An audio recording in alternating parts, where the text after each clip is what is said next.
O vento soprava com uma cadência ancestral por entre os picos nublados da Europa, trazendo consigo o cheiro da terra úmida e o sussurro de segredos guardados há milênios. Naquela região de natureza indomável, onde as montanhas pareciam tocar o céu em prece silenciosa, uma pequena comitiva avançava com passos decididos, mas cautelosos. Entre eles, um jovem de olhar profundo e sereno caminhava com uma leveza que contrastava com a gravidade da jornada.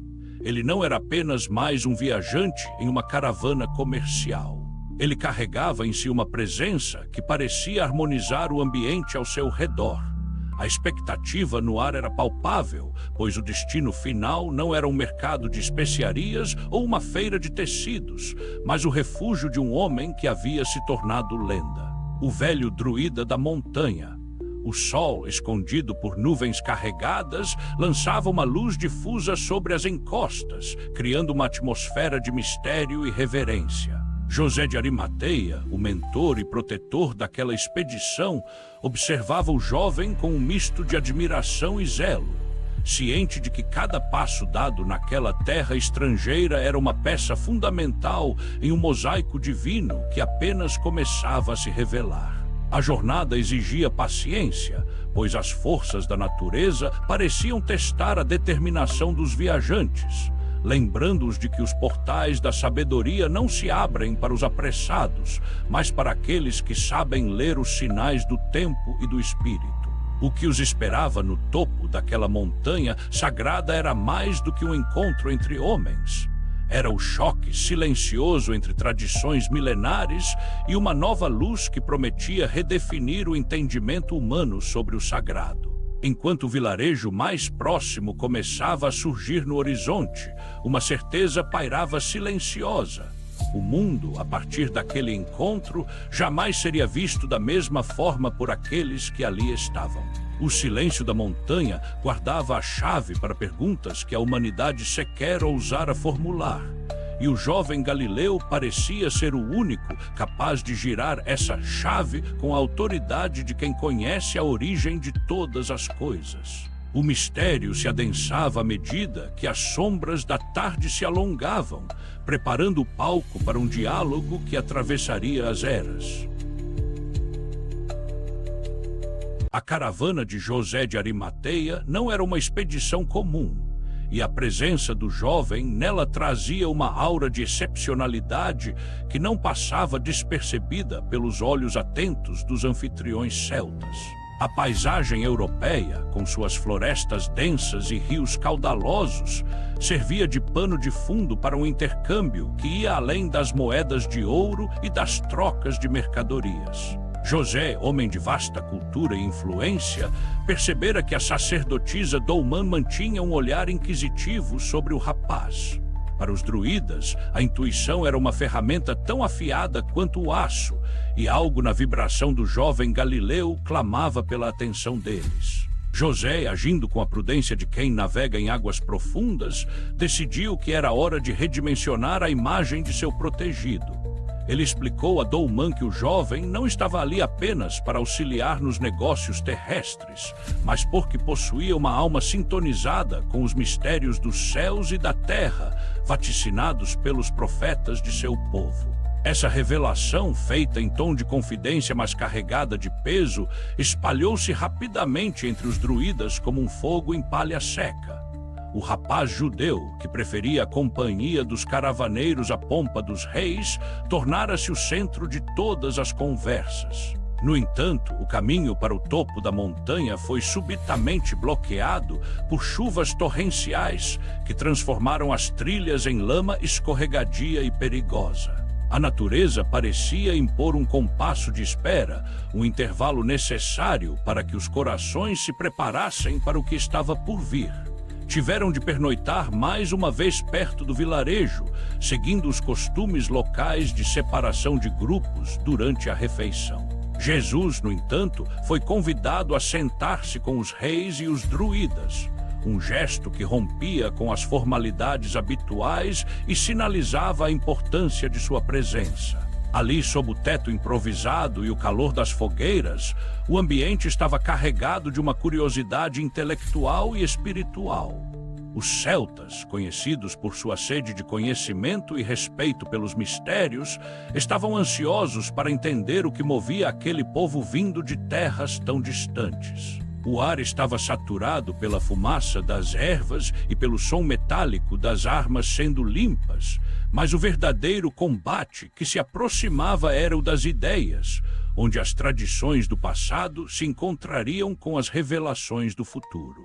O jovem permanecia em silêncio, observando tudo com um sorriso discreto, como quem conhece o final da história antes mesmo de ela ser contada. A tensão entre o que era conhecido e o que estava por ser revelado criava um campo de energia quase tangível, preparando o espírito de todos para a grande questão que estava prestes a ser lançada ao centro da roda.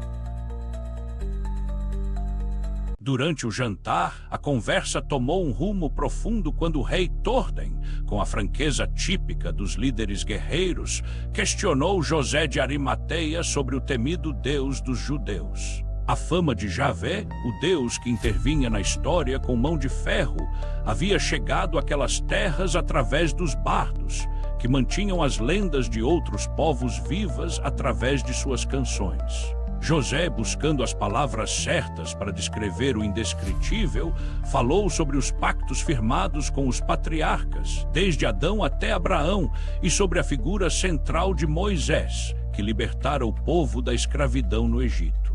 Ele narrou a entrega das tábuas da lei no Monte Sinai, um evento que fundara a identidade de sua nação sob o signo da obediência e da justiça divina. Contudo, a pergunta de Atordernec trouxe à tona uma ferida aberta na alma judia, porque um Deus tão poderoso permitira que seu povo fosse dominado por estrangeiros, desde os assírios até os romanos que agora ocupavam suas terras. José respondeu com a honestidade de quem reconhece as falhas de seu próprio povo, atribuindo as derrotas à infidelidade e à falta de mérito espiritual. Foi nesse momento que o olhar dos reis se voltou para o jovem. Atordernec, auxiliado por tradutores, quis saber se ele concordava com a visão de José. A resposta veio em um tom baixo e pausado, mas carregado de uma autoridade que fez o burburinho da sala silenciar. O jovem afirmou que Javé, em sua justiça, não permitiria que o favoritismo por um único povo sobrepujasse as leis universais que regem a humanidade. Ele explicou que, quando os homens se afastam da justiça e da fidelidade aos ensinamentos divinos, o palco do mundo fica à mercê das obras humanas, sem espaço para intervenções que alterem o curso natural das escolhas feitas pelo livre-arbítrio. Suas palavras introduziram um conceito de responsabilidade humana que desafiava a ideia de um Deus caprichoso. Ele falou de anjos que velam pela humanidade, despertando em Atordernec uma reação de ceticismo e ironia. O rei questionou a confiabilidade desses deuses e seus mensageiros, provocando a ira da sacerdotisa Dolman. O conflito entre a autoridade terrena e o mistério sagrado estava exposto, e o jovem, com serenidade, interveio para dizer que o erro é inerente à condição humana, e que a perfeição pertence apenas ao Pai de tudo o que existe. Essa sabedoria simples, mas profunda, desarmou os ânimos e abriu caminho para uma compreensão mais vasta do que apenas disputas religiosas. O jovem Galileu começava a mostrar que sua jornada não era apenas geográfica, mas uma missão de despertar consciências para uma realidade que transcendia as fronteiras de qualquer tribo ou nação. A conversa prosseguia sob o brilho das tochas, e o interesse dos reis celtas pelo jovem Galileu só aumentava. Torden, um observador perspicaz das formas e das essências, notou algo que o intrigava profundamente: as feições do rapaz.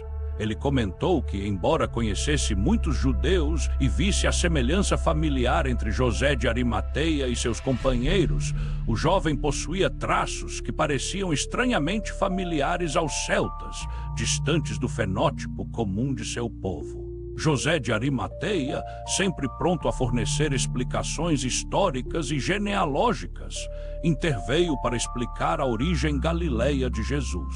Ele narrou a antiga história das 10 tribos perdidas de Israel, capturadas pelos assírios, e como algumas dessas linhagens haviam se estabelecido em terras da Gália antes de retornarem ao Oriente, fugindo das incursões romanas.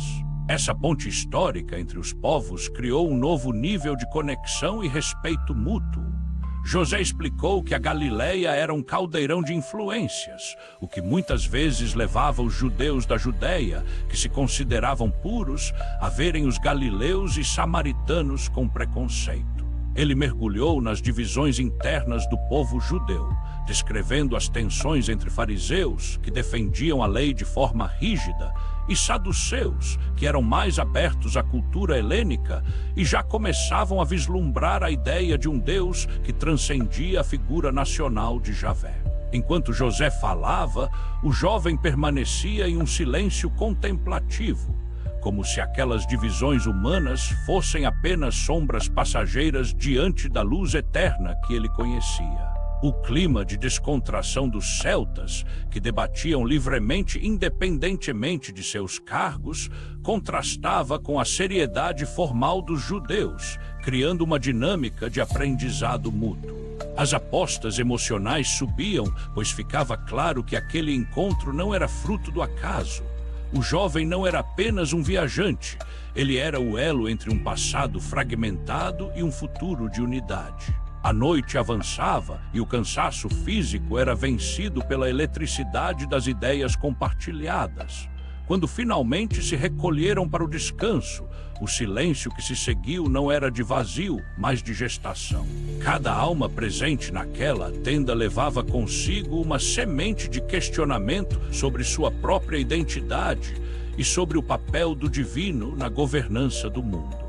O sol do dia seguinte prometia iluminar não apenas o caminho físico até a montanha sagrada, mas os recônditos da alma onde a verdade aguarda o momento de florescer.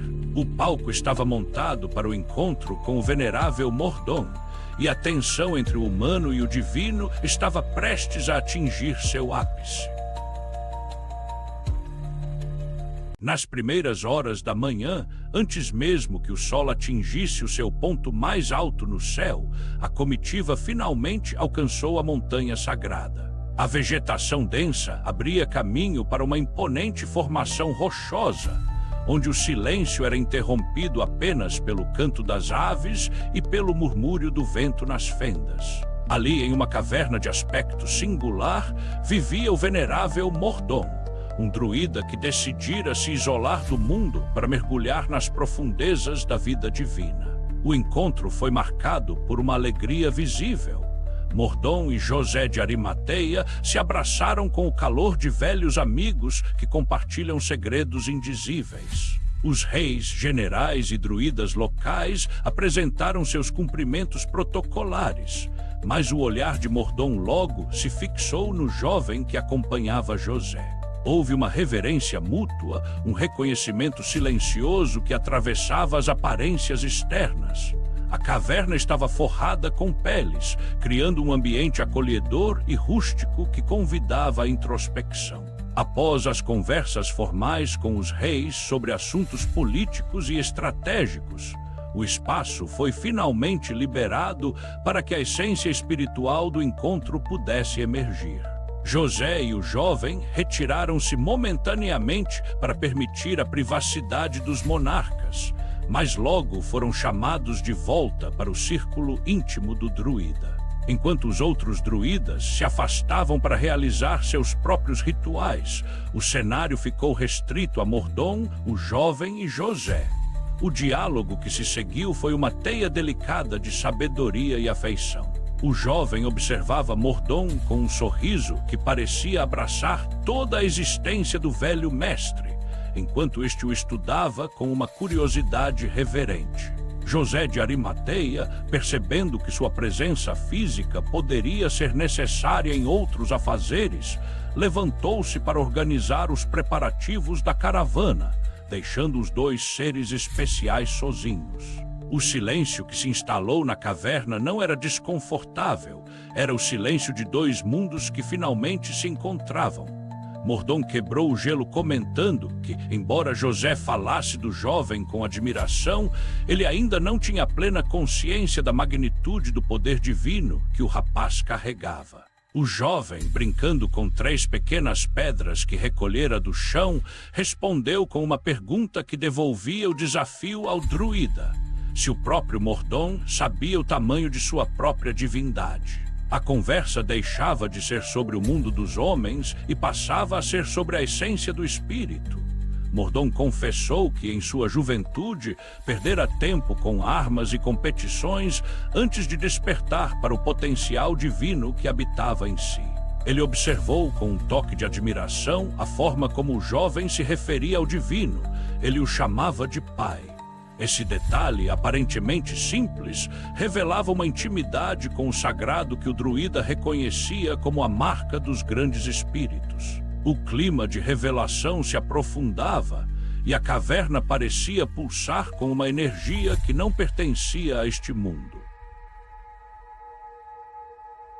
A conversa entre o velho druida e o jovem Galileu entrava em territórios cada vez mais profundos e misteriosos.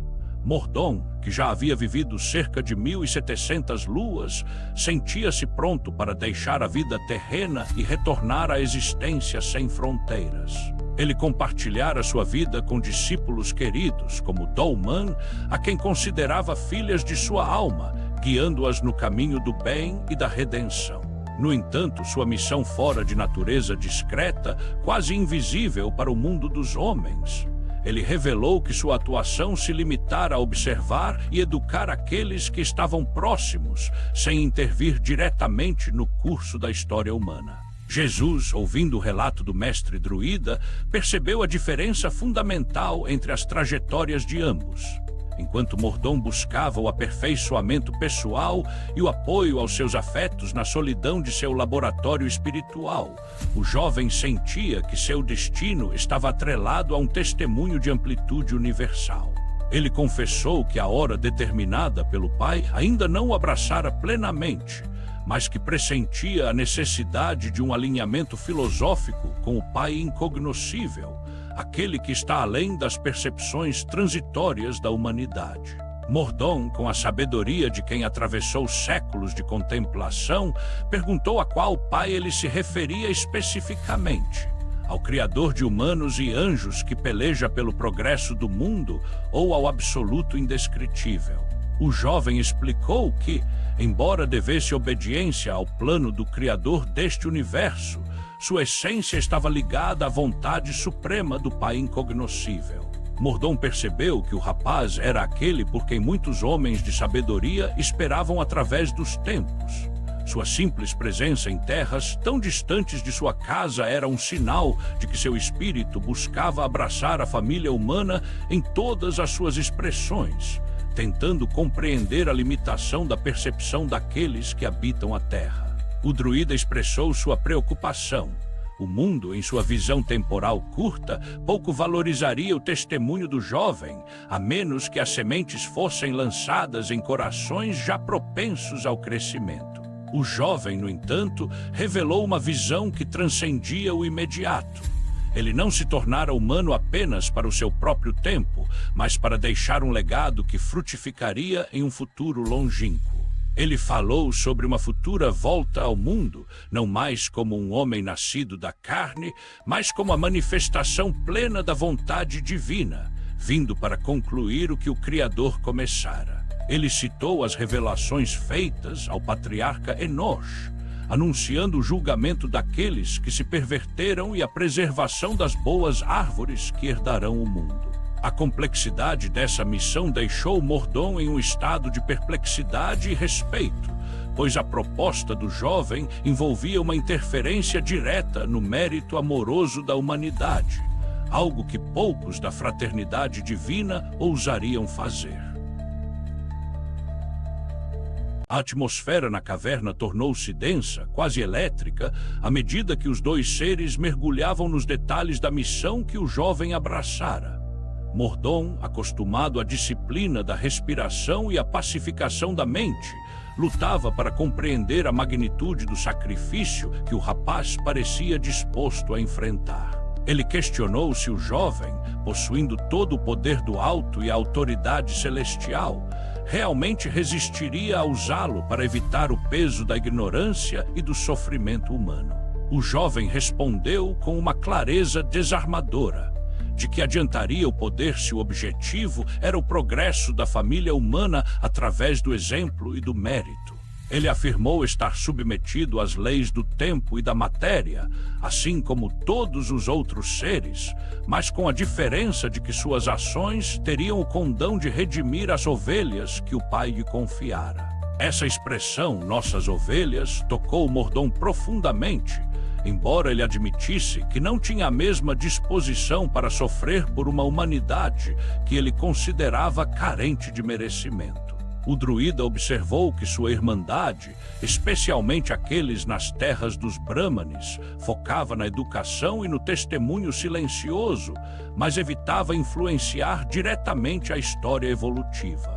A decisão do jovem de intervir, com seu próprio mérito amoroso na redenção da humanidade, era um ato de coragem espiritual inaudito.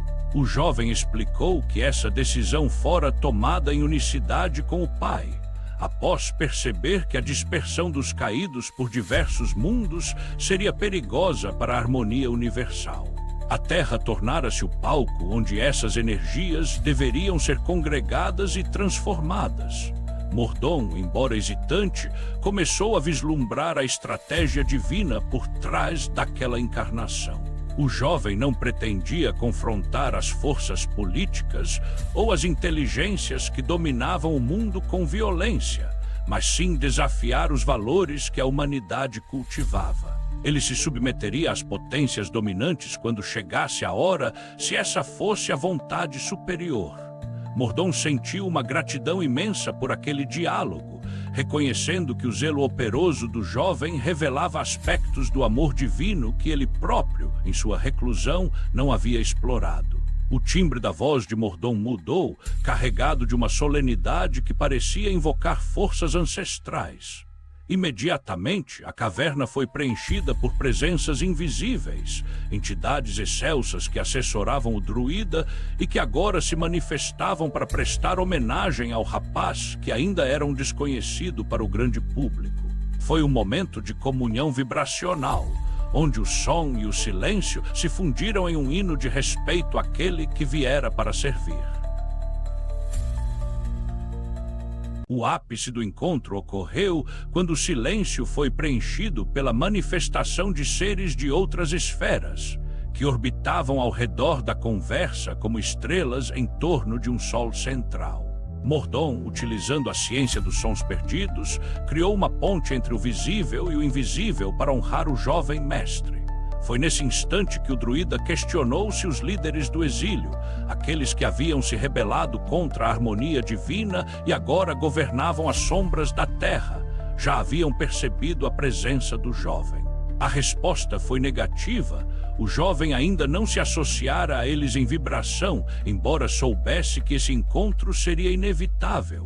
Ele não viera para confrontá-los com exércitos, mas para abraçá-los com sua ternura em algum momento futuro da jornada. Mordom confessou que nunca ousara sintonizar-se com tais energias, ocupado demais com a própria ascensão espiritual, mas reconhecia que o jovem seria obrigado a fazê-lo por conta da natureza de sua missão. A conversa, então, se voltou para o mistério dos decaídos que haviam chegado à Terra muito antes da elite rebelde. O jovem admitiu que, em sua condição humana, pouco sabia sobre o estado atual deles, mas que sua vinda também visava promover o apoio necessário para que a humanidade evoluísse a ponto de poder recebê-los e ajudá-los sem retrocessos. A visão era de uma redenção em cadeia, onde o amor de um serviria de catalisador para a cura de muitos. Mordom fechou os olhos, absorvendo a complexidade daquelas leis justas e amorosas que, para a mente humana limitada, muitas vezes pareciam inexistentes. Ele lembrou-se de que cada escolha colhe suas marcas e que todos, degredados ou libertos, estão sujeitos à mesma justiça universal. Nesse momento de clareza absoluta, a figura do jovem não parecia mais a de um rapaz galileu em uma viagem comercial, mas a de um suzerano da criação, um arquiteto da alma humana que operava nos alicerces da história. O barulho de passos na vegetação externa anunciou o retorno de José de Arimateia, quebrando o transe sagrado. Antes que José entrasse, o jovem comentou com um sorriso que o amigo o admirava como homem, mas não tinha como saber que ele era, de fato, um dos ungidos de Deus em missão oficial no mundo. O reconhecimento de Mordaunt era o selo de uma aliança que ultrapassava as fronteiras da religião e da cultura, unindo o druidismo europeu à profecia judaica em um único propósito de luz. Com o retorno de José de Arimateia, a atmosfera da caverna suavizou-se, retornando a um tom mais terreno, porém ainda carregado de significado.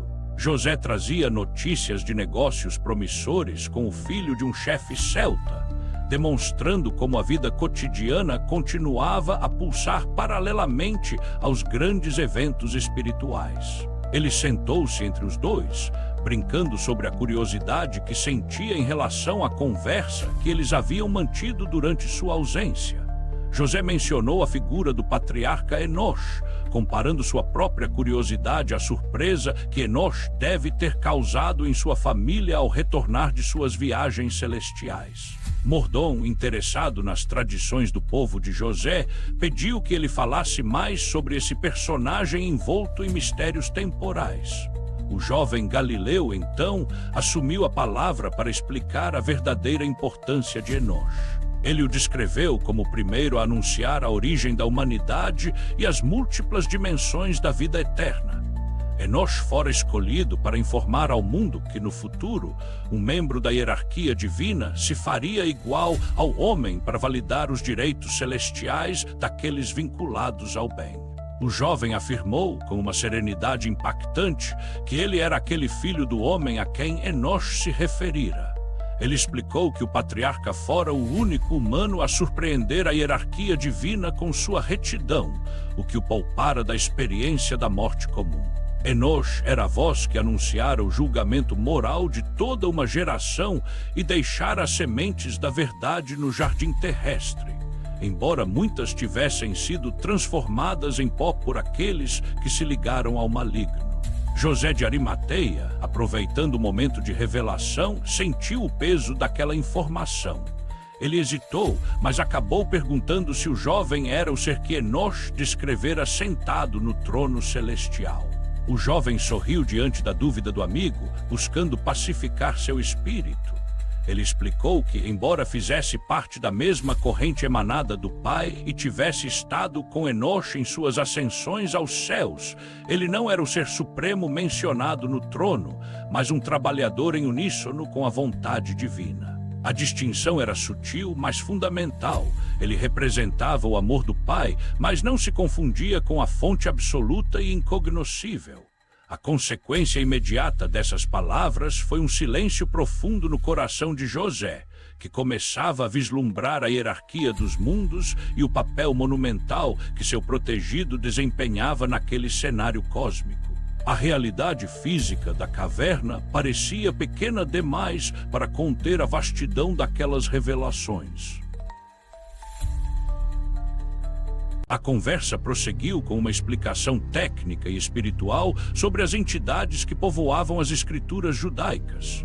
O jovem esclareceu que o Eterno, ou o Deus imortal mencionado por profetas como Daniel e Enosh era, na verdade, o Pai Criador daquela humanidade específica, a quem o povo judeu chamava de Javé. Ele explicou que Javé era um trabalhador do Pai Celestial, o Amantíssimo, que é o Criador de todas as coisas e de todos os universos. Houve uma necessária distinção entre o Deus nacional de um povo e o Pai universal de todos os filhos da casa cósmica. O jovem afirmou que ele próprio, ali na terra, estava a serviço do Deus de seu povo, mas agindo sob a égide amorosa do Pai incognoscível. Ele descreveu a si mesmo e a Mordom como braços da vontade divina, o hálito que dá vida às formas ainda afastadas da comunhão consciente com o Criador Supremo. José de Arimateia, perplexo, ponderou que as Escrituras sempre trataram o Deus dos judeus como o Deus Supremo. O jovem respondeu que era natural que a compreensão humana limitada confundisse o Pai da humanidade com o Pai celestial, mas que a estratégia divina era usar o povo judeu como veículo de redenção para todos os habitantes da terra, algo que só seria plenamente compreendido no futuro distante. Ele revelou ainda que fora ele quem estivera com o profeta Daniel durante o cativeiro na Babilônia, preparando o terreno para sua futura encarnação humana. As figuras descritas por Daniel como anjos eram, na verdade, trabalhadores de outras moradas que o acompanhavam em sua missão. Essa resolução das dúvidas de José trouxe uma nova camada de entendimento sobre a continuidade do plano divino através dos séculos. O jovem não estava criando algo novo, mas cumprindo promessas feitas milênios atrás. A transformação interna de José foi evidente. Ele deixou de ser apenas um tutor para tornar-se um guardião consciente de um mistério que abrangia toda a história humana. O clima na caverna estabilizou-se em uma paz profunda, onde o conhecimento deixava de ser uma carga intelectual para tornar-se uma luz reconfortante. A jornada física estava chegando ao fim, mas a jornada espiritual de todos ali presentes estava apenas começando. Eles haviam testemunhado a síntese entre o passado mítico e o futuro profético, tudo contido na figura simples de um rapaz galileu que falava sobre deuses e estrelas como quem fala sobre amigos de infância. Ao refletir sobre os diálogos mantidos entre as paredes de pedra daquela montanha europeia, percebe-se que o encontro entre o jovem e o druida foi uma síntese de toda a busca humana pelo divino.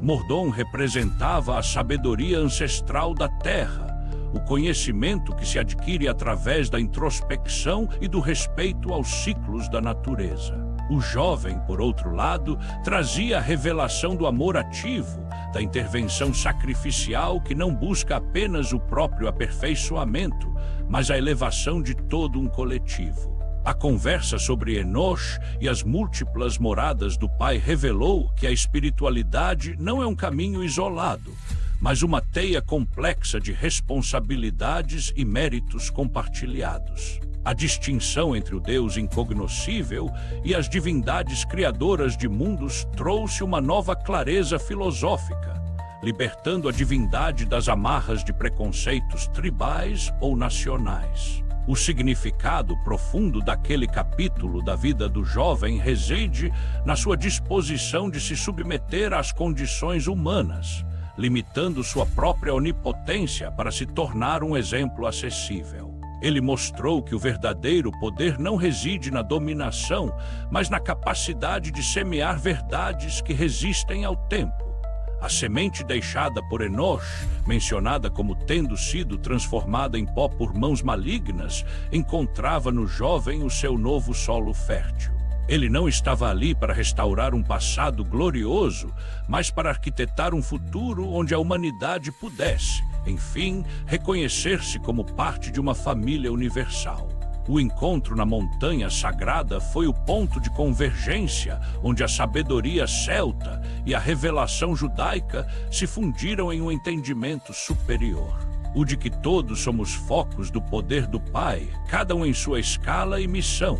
A autoridade do jovem não vinha de títulos ou exércitos, mas da sua unicidade absoluta com a fonte.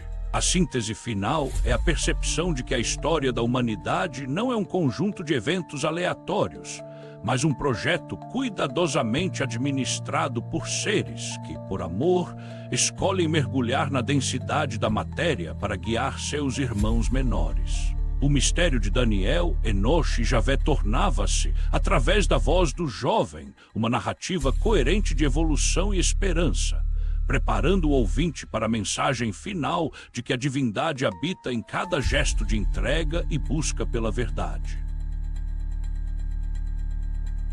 Ao final daquela jornada pelas alturas da montanha sagrada, resta uma reflexão que transcende o tempo e o espaço. O encontro entre o jovem Galileu e o velho mestre druida nos ensina que o sagrado não possui fronteiras e que a verdade se manifesta de formas diversas, mas sempre com a mesma essência de luz. A lição central que emerge das sombras daquela caverna europeia é a da humildade divina. A grandeza de um ser que, podendo habitar as esferas mais altas do cosmos, escolhe caminhar entre os homens, comer sua comida e compartilhar de suas dores para mostrar o caminho de volta ao lar. O jovem não buscou converter Mordom ou os reis celtas a uma nova religião, mas sim despertar neles a consciência da unidade com o Pai Amantíssimo. Ele nos deixou o entendimento de que somos todos herdeiros de um potencial divino que aguarda o momento certo para florescer, e que esse despertar muitas vezes requer paciência, estudo e, acima de tudo, amor. A mensagem de que o julgamento futuro será baseado no mérito moral e na retidão de caráter, como exemplificado por Enoch, serve como um lembrete constante de nossa responsabilidade individual no grande plano da criação. O encerramento desse episódio nos convida a olhar para além das aparências, a ver no próximo um irmão de jornada e a reconhecer na natureza os sinais da presença divina. O jovem Galileu partiu daquela montanha deixando para trás corações transformados e mentes iluminadas, provando que uma única conversa, quando carregada de verdade e propósito, pode alterar o curso de vidas inteiras. O silêncio da montanha sagrada agora guarda não apenas segredos antigos, mas a promessa de uma nova era, onde o conhecimento e o amor caminham juntos. Que a serenidade do jovem e a sabedoria do druida inspirem cada um a buscar sua própria montanha interior, onde as respostas para os maiores mistérios da existência aguardam no silêncio da alma. A história de Enoch, Daniel e do Filho do Homem não é apenas um relato do passado, mas um guia para o futuro, lembrando-nos de que nunca estamos órfãos da verdade, pois as sementes do esclarecimento continuam a cair, esperando apenas por corações dispostos a fazê-las frutificar. Assim, a narrativa se encerra não com um ponto final, mas com uma reticência de esperança, convidando cada um a escrever seu próprio capítulo na grande obra da evolução espiritual.